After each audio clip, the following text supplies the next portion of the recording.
মহাপ্রভু বললেন, আজকে তুমি যাকে কাঁধে করে শ্মশান ঘাটে নিয়ে যাচ্ছ, এ ভক্তগণে তুমিও মনে রেখো, 4 দিন পরে তোমাকেও এভাবে 4 জন কাঁধে করে শ্মশানে ঘাটে নিয়ে আসবে।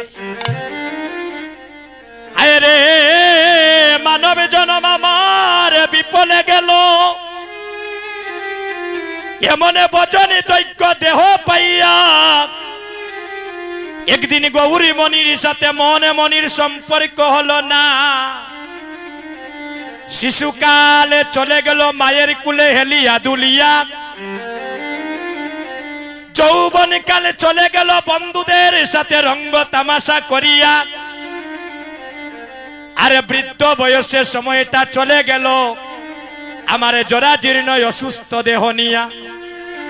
কৃষ্ণ বজিবার তোরে আমরা সংসারেতে আইলাম, আরে মিছে মায়ায় বদ্ধ হইয়া সবাই আমরা বৃক্ষসম হইলাম।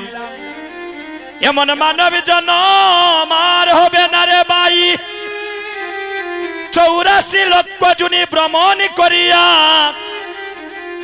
তারপরে পেয়েছি সাদের মানবী জনম।